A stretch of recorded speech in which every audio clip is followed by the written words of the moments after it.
আমরা যারা ৭০-এর দশকে জন্মেছি, তাদের ছোটবেলাটা কতটা আলাদা ছিল না?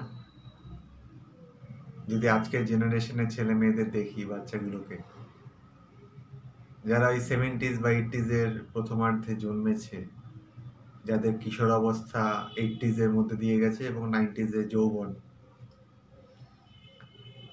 তাদের ছোটবেলাটা সত্যি একটু ইউনিক ছিল। যারা ওই সময়টা পার করে এসেছি আমরা, তারাই ওটা ফিল করবে। আজকের জেনারেশনের তো মিস করার কিছু নেই, কারণ ওরা দেখেনি। ওই সময়টা ওরা দেখেনি। ওই সময়ের বিভিন্ন যে বৈশিষ্ট্য, ওই সময়ের যে ভালো দিকগুলো, ওই সময়ের যে বিভিন্ন মানে ছোট, ছোট জিনিসে আনন্দ পাওয়া আমাদের, ওগুলো তো ওরা অনুভব করেনি। তখনও তো মোবাইল আসেনি। তখন মোবাইল কেন, ডাম্ব ফোন, যেটাতে শুধু টেক্সট, এসএমএস কিংবা কল হতো, সেটাও অনেক দেরিতে এসছে। যখন আমরা গ্র্যাজুয়েশনের সময়, ওই সময়টা। তো আজকের জেনারেশন তো মোবাইল ছাড়া ভাবতেই পারে না। তো ওরা কি মিস করবে? মিস তো আমরা সেটাই করি যেটা আমরা কোনো একটা সময় পেয়েছিলাম। কোনো একটা সময় ওটা আমরা উপলব্ধি করেছিলাম। কোনো একটা সময় ওটা আমরা আমাদের জীবনে এসছিল। আজকের জেনারেশন তো ওইসব দেখেনি। ওই ব্ল্যাক অ্যান্ড হোয়াইট টিভি, সন্ধেবেলায় বাচ্চারা সবাই মিলে খেলার মাঠে খেলতে যাওয়া, স্কুল থেকে ফিরে অ্যানুয়াল পরীক্ষা শেষ হতো, রাত্রিবেলায় জেগে জেগে সবাই মিলে গল্পগুজব, ইকিরিমিকির খেলা, কুমিরডাঙা, লুকোচুরি, আইস বাইস, ধাপ্পা। একজন এই বিল্ডিংয়ে লুকিয়ে যাচ্ছে, তো আরেকজন গাছের ঝোপে লুকিয়ে যাচ্ছে, যে খুঁজছে তার অবস্থা খারাপ। যখন খুঁজে পেল, পিঠে ঠাপ্পা, ধাপ্পা।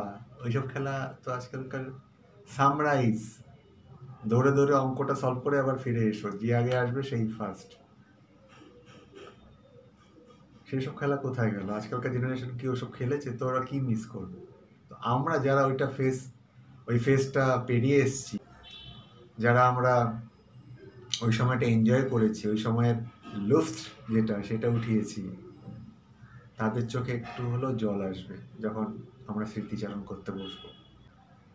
বিকেলবেলা হলেই আমাদের বন্ধুরা ডাকতো না? আমার ডাকনাম সুমন। তো বিকেল 4টের সময় বন্ধুরা, এই সুমন, খেলতে নামবি না? ওই ছোট ছোট আমের চারাগুলো হতো, আমের চারার ওই আটিগুলো নিয়ে আমরা ভেপু বাজাতাম। কত রকমের মানে বৈচিত্র্যপূর্ণ খেলা আমরা খেলেছি। কুমিরডাঙা, হ্যাঁ, একটা পা হাঁটু মুড়ে ওই খেলাটা, যারা খেলেছে তারা জানে। আরো কত রকমের খেলা, চাইনিজ চেকার, ব্যবসা বাণিজ্য, যেগুলো ঘরে বসে খেলা ছিল। আর অ্যানুয়াল পরীক্ষা শেষ হলে, যখন মানে হাফ ইয়ারলি কিংবা অ্যানুয়াল পরীক্ষা, বিশেষ করে শীতকালে শেষ হতো অ্যানুয়াল পরীক্ষাটা, সকালবেলা ভোরবেলা আমরা বাচ্চারা সব ওই হরিণঘাটা ডিপোতে চলে যেতাম। ওখানে গিয়ে তখন ওদের ওই হরিণঘাটা ডিপোটা তখন খালি হয়ে যেত, ওদের তো সকালবেলায় বিক্রি বাট্টা হতো। ওইটা আমাদের খেলার আড্ডার জায়গা ছিল। বোকা বোকা খেলা। তারপরে আরো যখন সকালে এলাম, বাড়িতে এসে মা একটু জোর করে কিছু খাওয়ালো, আবার ক্রিকেট খেলতে বেরিয়ে পড়া। একজনের দায়িত্ব হচ্ছে ব্যাট নিয়ে আসা, একজনের দায়িত্ব উইকেট নিয়ে আসা, একজনের দায়িত্ব বল কিনে আনা। দুপুর 1টা 2টা অবধি, যতক্ষণ না মা বাবা বুকে বুক কান ধরে টেনে নিয়ে যাচ্ছে বাড়িতে আবার। ওই সময় যদি বাড়িতে প্রাইভেট টিউটর আসতো, কি রাগ কি রাগ! আমার ক্ষেত্রেই হয়েছে। প্রচন্ড রেগে গেছিলাম, কান্নাকাটি কি, শেষে স্যার চলে যেতে বাধ্য হয়েছে, পরে আমাকে গাঁটটা খেতে হয়েছে বাবা মার কাছ থেকে। আবার দুপুরবেলায় খেয়ে দিয়ে আবার বন্ধুদের ডাকাডাকি, এর বই ওকে দেবে, ওর বই। এখন তো বই কাউকে দিলেও মানে কিছু এসে যায় না, মানে বই হ্যাঁ নিয়ে নে। তখন একজন আরেকজনকে বই দিতে চাইতো না, বইটা এতটাই তখন আমাদের কাছে প্রেশাস ছিল। পূজাবার্ষিকী যেগুলো বেরোতো, বা আমরা যে অন্যান্য বইগুলো কিনতাম, বইমেলা হোক কিংবা কলেজ স্ট্রিটে গিয়ে, তখন মানে সবার মধ্যে একটা এই প্রতিযোগিতা থাকতো, সুস্থ প্রতিযোগিতা, যে কে কোন বইটা কিনেছে, কার কাছে কোন বইয়ের অ্যাক্সেস পাওয়া যাবে, তাকে ধরো। সে বলে দিত, নিচ্ছিস নে, দুদিনের মধ্যে ফেরত দিবি। তখন এই ক্রেজটা ছিল। আজকের ছেলেমেয়েরা বই নিয়ে অত ভাবেই না, শুধু মোবাইলে খট খট খট খট খট। তো দুপুরবেলা আমরা খেলাধুলা হয়ে গেল, দুপুরে খেলাম দিলাম, ওই বই নিয়ে কমলালেবু খোসা নিয়ে বসে যেতাম। তারপর অনেকক্ষণ খেলাধুলা হয়ে, মানে খেলাধুলা না, দুপুরে ওই মানে একটু একে অপরের সাথে মনের বিচারের আদান প্রদান সুস্থভাবে, কারোর পিছনে লাগা নয়, কারোর ক্ষতি করা নয়, ভালো ভালো টপিকস নিয়ে, বাচ্চাদের যা যা টপিকস হতে পারে। আবার বিকালে এলাম, বিকালে এসে একটু বাবা মার সাথে সময় কাটিয়ে আবার সন্ধ্যেবেলা ব্যাডমিন্টন খেলতে চলে যাওয়া। তখন দূরদর্শনের স্পেসিফিক টাইমে কিছু কিছু প্রোগ্রামস হতো। রোববারের জন্য তো আমরা পাগলের মতো ওয়েট করে থাকতাম। তখন তো একটাই চ্যানেল ছিল, দূরদর্শন। এই খট খট খট করে টিউন করা হতো। একটা ভলিউমের বাটন ছিল, একটা ভোল্টেজের বাটন, একটা উপরে স্টেবিলাইজার থাকতো। অনেকগুলো টিভি আবার শাটার দেওয়া ছিল, শাটার খুলতাম। সন্ধ্যে 6টার সময় দূরদর্শনের ওই লোগোটা ঘুরছে, কি আনন্দ আমাদের। রোববার হলে মানে সারাটা দিন ম্যাক্সিমাম টাইমটাই কিছু না কিছু প্রোগ্রাম, এডুকেশন এবং এন্টারটেনমেন্ট দুটোই দূরদর্শন প্রোভাইড করতো আমাদের।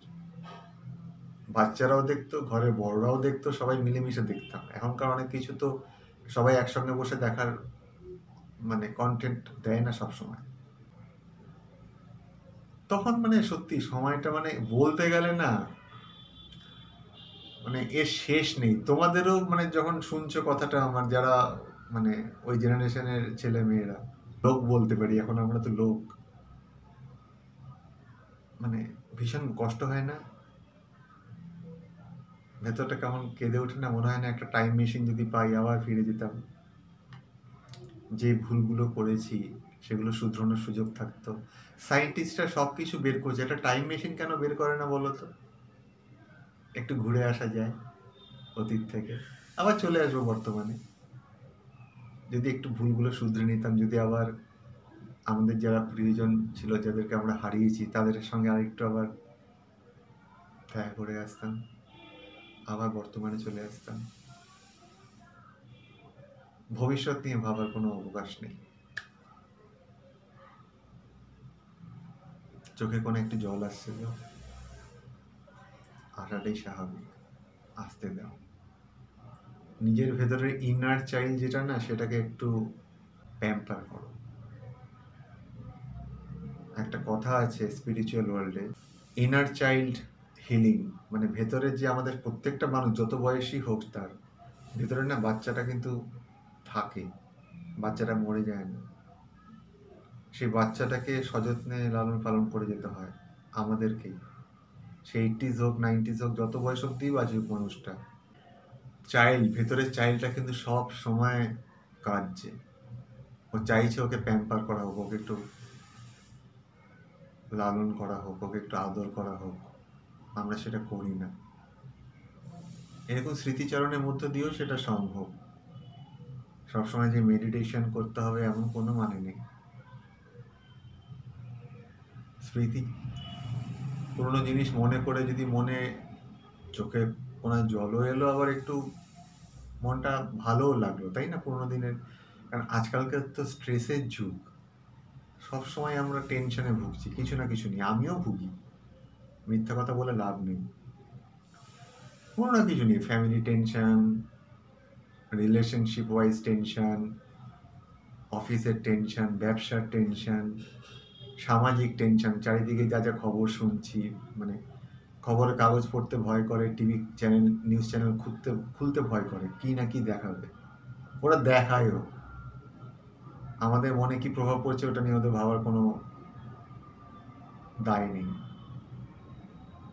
সেখানে যখন ওই ছোটবেলাকার দিনগুলো ভাবি, তখন তো নিউজ চ্যানেল ছিল, একটাই নিউজ চ্যানেল, দূরদর্শনে একটা স্পেসিফিক টাইমে হতো, মার্জিতভাবে সংবাদ পরিবেশন করতো, কোনো রং চং মেখে নয়, কোনো সেন্সেশনালাইজ করে নয়, যে খবর সেটাই ডিটো সুন্দর করে, মানে সুন্দরভাবে পরিবেশন করতো তারা, যারা নিউজ অ্যাঙ্কার ছিল বা নিউজ রিডার যারা ছিল। তখন কি অনেক কিছু হয়নি, মানে বাজে ঘটনা তখনও নিশ্চয় হতো, অত কিছু হাইলাইট হতো না। আর সেটাই বোধহয় ভালো ছিল। এত জেনে আমি কি করবো? আমি কোন ভালোটা করতে পারছি এইসব জেনে? সমাজ কি শুধরোচ্ছে? সেই তো ধর্ষণ হয়ে যাচ্ছে, সেই খুন হয়ে যাচ্ছে। জানিয়ে কি হবে? যদি বেসিক লেভেলে সবার মনের পরিবর্তন না হয়, মানুষের মধ্যে যে আদিম প্রবৃত্তি সেটার যদি নিরসন না হয়, সমাজ ব্যবস্থা যদি মানে আইন ব্যবস্থা বলো বা যাই মানে কোনো তারা যদি সবসময় খুনি ধর্ষকরা পার পেয়ে যায়, তাহলে কিসের কি হলো? কি লাভটা হলো এসব দেখিয়ে নিউজ চ্যানেল গিয়ে? বিভিন্ন মানে মানে টপ মানে কত রকমের খবর তো শুনি, ধর্ষণ, খুন, নাবালককে নাবালিকাকে, মানে এগুলো পড়লে মাইন্ডটা খারাপ হয়ে যায়। এই নিয়ে কখনো আরেকটা ভিডিও করব বিস্তারিতভাবে। মানে আমি বলতে চাইছি যে যখন এই মানে একটা খারাপ সময়ের মধ্যে দিয়ে আমরা যাচ্ছি, সবসময় একটা অ্যাংজাইটি, ওরিজ, টেনশন, কনফিউশন, ডায়লেমা, ভালো না থাকা, সব কিছুই কেমন যেন নেগেটিভ ডিরেকশনে চলছে। খুব কমই ভালো নিউজ পাই, খুব কমই আমাদের জীবনে ভালো কিছু ঘটনা ঘটে। তখন মনে হয় কি ছোটবেলাটা কতটা ভালো ছিল। তখন বড় হওয়ার স্বপ্ন দেখতাম। স্কুলে যেতে আর ভালো লাগছে না, এই রোজ দিন পরীক্ষা, কবে যে বড় হব, নিজে একটা চাকরি করব। এই কে জানতো আজকের এই চাকরি জীবন, আজকের এই ব্যবসা জীবন, আজকের এই বড় হয়ে ওঠার জীবন, বড় মানুষ হয়েছি আমরা, তার জীবনটা কতটা যাতনাময়, কতটা যন্ত্রণা। তখন কতটা ভালো ছিল। পরীক্ষা দিতাম, তারপর তো হয়ে যেত, কোনো টেনশন তো ছিল না। টেনশন তো নিত বাবা মারা, পাড়ার প্রতিবেশীরা, পাশের ঘরের কাকু কাকিমারা কত আদর করে ঘরে বসে ডাকতো, খেলতো, খাওয়াতো। মানে আমরাও ওদের ছেলে মেয়ের মতোই। আমাদের ঘরে তো আসতো, আমার বাবা মারা অন্য বাচ্চাগুলোকে, আমার বন্ধুদের নিজের ছেলে মেয়ের মতোই মানুষ করেছে। যখন তখন ঘরে ঢুকে যেতাম, কেউ মাইন্ডও করতো না। কোথায় গেল সেই সব দিনগুলো? সেই সন্ধেবেলায় লোডশেডিং এর মধ্যে মায়েদের একটা গ্রুপ আলাদা আড্ডা মারছে, বাবাদের রবিবাসরী একটা আড্ডা হতো, আর আমাদের তো বাচ্চাদের গুলতানি রয়েছে। সন্ধেবেলায় যে লোডশেডিং হওয়ার মজাটাই মানে একটা, মানে লোডশেডিংটা কখনোই ওয়েলকাম নয়, আজকের দিনে তো নয়, বাট তখন না মানে লোডশেডিং এর সময়টা খুব এনজয় করতাম আমরা। তখন এতটা গরমের সময় গরম লাগতো না, কারণ তখন ওয়েদারটা এতটা খারাপ হয়নি, তখনও গাছপালা ছিল। এই সন্ধ্যাবেলা দক্ষিণা হাওয়াটা গ্রীষ্মকালে কিন্তু বইতো, আমরা আরাম পেতাম।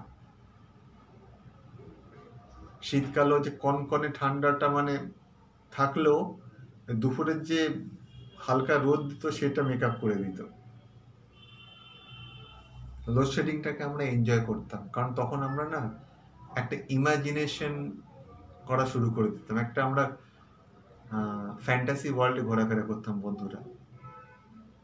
আর তখন টিভিতে অনেক রকমের ফ্যান্টাসি কার্টুনস, ফ্যান্টাসি সিরিয়ালস দেখানো হতো, যেমন স্টার ট্রেক, স্পাইডারম্যান, আরও হিন্দিতে বিক্রম বেতাল, আরও কত রকমের, মানে ইউটিউব খুললেই তুমি দেখতে পাবে, পুরোনো এপিসোডগুলো দেখা যায় এখন। মানে তখন আমরা না মানে আমাদের ক্রিয়েটিভিটিটা অন্য লেভেলে চলে যেত বাচ্চাদের।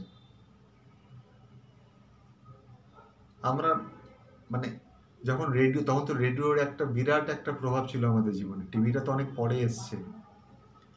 রেডিওর খবর শুনে বা রেডিওর কোনো একটা শ্রুতি নাটক শুনে আমরা ইমাজিন করতাম যে লোকটা এই মুহূর্তে যে কথাটা বলছে সে কি পজিশনে রয়েছে, সে কিভাবে কথাটা বলছে। খাওয়া দাওয়ার ধরো হাজব্যান্ড ওয়াইফ খেতে খেতে দুজনের মধ্যে আলোচনা করছে শ্রুতি নাটকের মধ্যে, আমরা শুনতে শুনতে ইমাজিন করছি বর বউটা এভাবে খাচ্ছে, এভাবে কথা বলছে, এভাবে ঝগড়া করছে, এভাবে একে অপরকে ভালোবাসছে। গল্প দাদুর আসর, কত রকমের, শনিবারের বারবেলা, মানে শেষ নেই। সকালে যখন স্কুলে 6টার সময় উঠতাম, মা ডেকে দিত, ওই যে রেডিওতে যে একটা সিগনেচার টিউন বাজতো, ওটা এখনো কানে লেগে আছে। কি মিষ্টি! আনন্দ শঙ্করের ক্রিয়েশন। এখনো ইউটিউবে আমি ওটা শুনি। মানে বলতে চাইছি যে দেখো, কথা বলতে গেলে কিন্তু এর শেষ নেই। মানে ঘন্টার পর ঘন্টা আমরা গল্প করতে পারি, তাই না? তো এখন তো আমি রোজ দিনই তোমাদের কাছে আসছি। প্রতিদিনই কিছু না কিছু নিয়ে গল্প করব। হয়তো এই টপিকস এর উপর আবার আসবো গল্প করতে। তুমি সামনে থাকলে হয়তো এখন তোমার সাথে গল্প করে সারা রাত গল্প করে যেতাম।